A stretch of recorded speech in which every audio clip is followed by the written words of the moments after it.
Hi everyone, my name is Teresa and welcome to my channel. In today's video, I'll be interviewing my cousin Honza. The goal of this video is for you to get used to listening to different Czech voices and accents in a slow pace.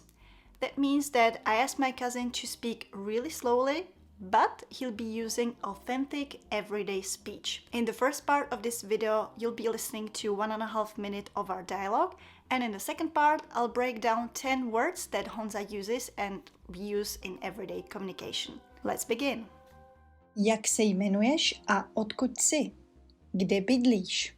Jmenuji se Honza Plinta, jsem z Ostravy a bydlím v Ostravě. Co se ti líbí na životě v Ostravě?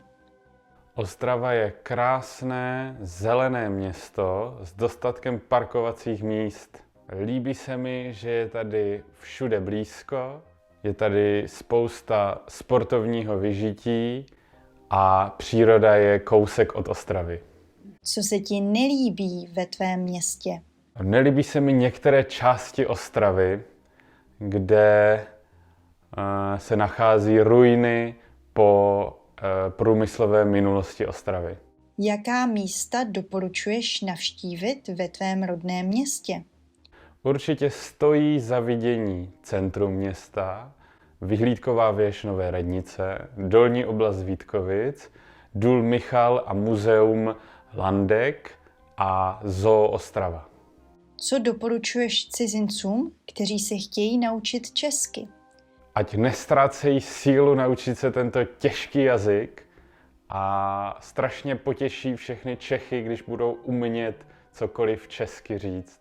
Asi nejlepší je nejprve poslouchat jazyk prostřednictvím filmů a seriálů a snažit se mluvit s Čechem. Máš nějaký oblíbený český film nebo seriál, který můžeš doporučit cizincům?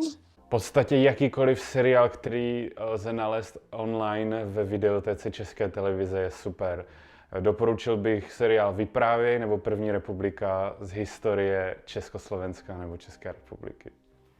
The first word that Honza uses is dostatek or dost. Ostrava je krásné, zelené město s dostatkem parkovacích míst. It means enough. Já mám dost lekcí každý den. Máš dost času? Máš dost peněz? Then we have blízko. Líbí se mi, že je tady všude blízko. Means close. Bydlíš blízko nebo daleko od centra města? Já bydlím blízko centra. Then we have spousta. Je tady spousta sportovního vyžití. Which is a synonym of hodně, meaning a lot of or big amount of. Na koncertě je spousta lidí. Or v obchodě je spousta produktů v akci. Then we have kousek or kus. A příroda je kousek od Ostravy. Kousek is a diminutive of kus, a piece of. And when we say kousek, it's a really tiny piece of something. Já chci kousek koláče. Viděla jsem kousek or kus seriálu. Then Honza said, stojí za vidění. Určitě stojí za vidění centrum města. Stojí to za to means it's worth it. So as Honza said, stojí to za vidění. It's worth seeing it. Or stojí to za navštívení. It's worth visiting. You can just say, stojí to za to. It's worth it. Then Honza said that if you speak a little bit of Czech, it's gonna make him happy. Potěší to. A strašně potěší všechny Čechy, když budou umět cokoliv česky říct.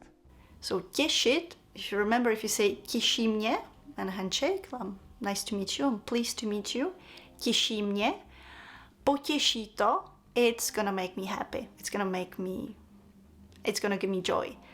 So mě potěší, když ty se mnou mluvíš trochu česky. Cokoliv. I když budou umět cokoliv česky říct. Anything. Co chceš k pití? Vodu, čaj, kávu, cokoliv. Co chceš dnes dělat?